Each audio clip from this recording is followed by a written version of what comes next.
Saya teringat kisah seorang ibu di Mesir. Ini kisah nyata dan terjadi sekitar 20 tahun yang lalu lah di Mesir. Jadi ada seorang ibu janda dengan satu anak bayi dan tidak ditinggali apa-apa oleh suaminya. Suaminya meninggal dalam keadaan miskin. Dan ibu ini juga keluarga besarnya orang miskin semuanya. Tidak ada yang mampu. Akhirnya setelah dia menjadi janda, dia kerjanya ganti-ganti. Kadang jadi pembantu di rumah orang, kadang di pasar, segala macam. Pokoknya nggak punya pekerjaan tetap untuk bisa menafkahi bayinya.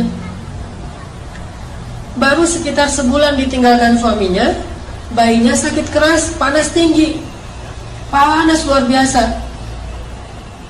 Terus panas tinggi mau dibawa ke rumah sakit, nggak punya biaya, beli obat aja nggak ada duit, makan aja belum hari itu. Hanya dikasih minum air putih, dikompres, kasih minum air putih, dikompres, sambil menangis. Bayinya terus menangis panjang hari, sampai malam hari bayinya berhenti menangis karena sudah lelah. Capek seharian nangis, akhirnya ketiduran. Bayinya tidur. Ketika bayinya tidur, jam 12 malam, ibu ini dalam keadaan bingung. Beliau kemudian berwudu, kemudian sholat 2 rakaat.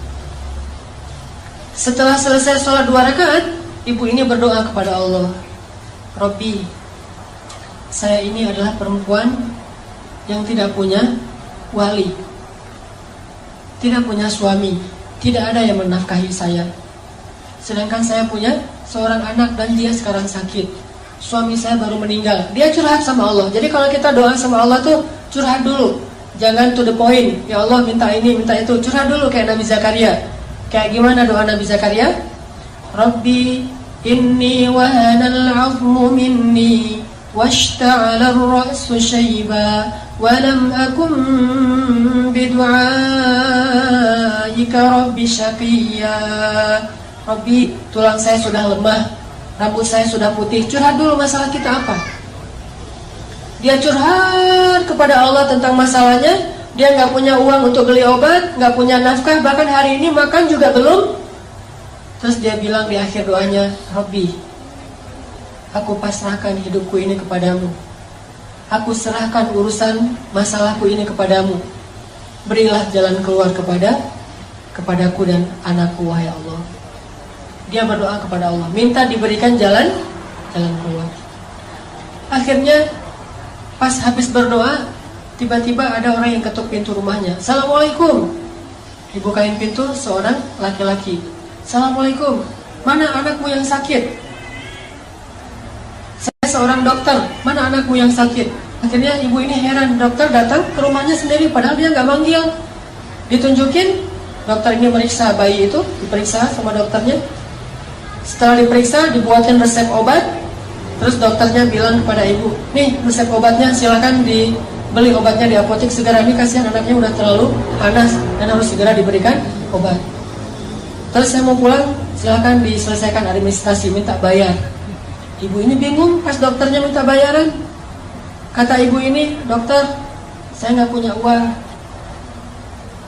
Terus dokternya bilang, terus kalau ibu nggak punya uang, ngapain ibu telepon saya tengah malam jam 1 malam nelfon saya? Kata ibu ini, saya tidak telepon dokter.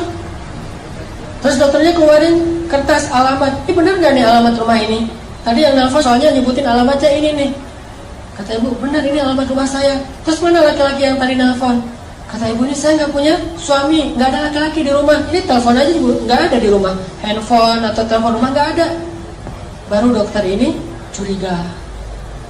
Terus siapa yang tadi menelpon dokter tengah malam jam 1? Sekitar 15 tahun yang lalu lah terjadi di Mesir. Dokter ini duduk, nanya kepada ibu, ibu sebetulnya apa yang terjadi? Apa yang terjadi tadi jam 1 malam? Ibu ini cerita kondisinya, masalah anaknya. Terus dia cerita jam 1 malam tadi dia baru telepon Allah. Dia sholat 2 rakaat, dia berdoa kepada Allah. Entah gimana ceritanya, entah malaikat, entah manusia, pokoknya Allah alam, Allah yang mendatangkan dokter itu ke rumahnya.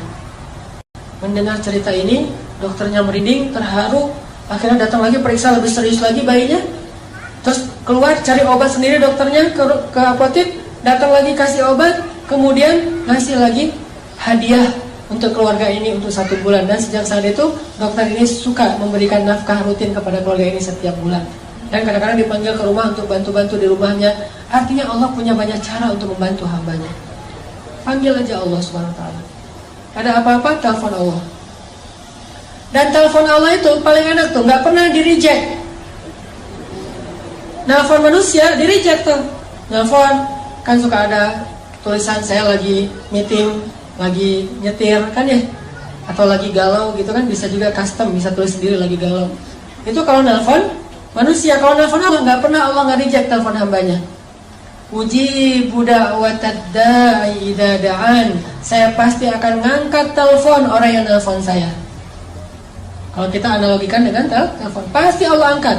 Sesibuk apapun Allah, kulla yaumin huwa fi sya'n. Setiap hari itu emang Allah sibuk, tapi Allah nggak pernah disibukkan. Sibuk ya, tapi disibukkan nggak. Allah punya banyak urusan ya, tetapi tidak pernah kewalahan. Telepon Allah. Dan telepon Allah itu nggak perlu hafal nomornya.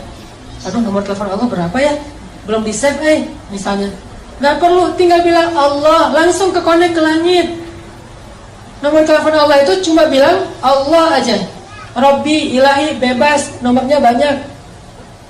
Dan semuanya aktif, nggak ada nomor itu sudah tidak aktif. Sudah apa misalnya?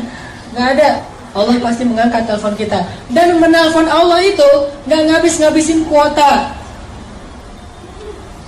nggak ngabis-ngabisin pulsa, sama sekali gratis. Nggak makan pulsa, nggak ngabisin kuota, nggak perlu hafal nomor, nggak ada yang misalnya lagi telepon dengan yang lain, jadi kita nunggu dulu ngantri. Nggak. Telepon Allah itu paling mudah ketimbang nelpon manusia. Ada masalah tinggal bilang ya Allah. Allah langsung mengatakan abdi alaka hajah, wahai hambaku, apa kebutuhanmu. Bahkan di waktu tertentu Allah yang datang kepada kita, bukan cuma kita telepon Allah jarak jauh, Allah datang kepada kita. Sepertiga malam terakhir Allah turun ke langit dunia. Terus Allah mengatakan, adakah orang yang membutuhkan pertolongan, aku tolong. Hal min dhi hajah. Adakah orang yang butuh ampunan, aku ampuni. Adakah orang yang butuh keajaiban, aku berikan keajaiban dalam hidupnya. Allah sendiri yang nanya kepada kita. Jadi ada masalah sedikit, telepon Allah.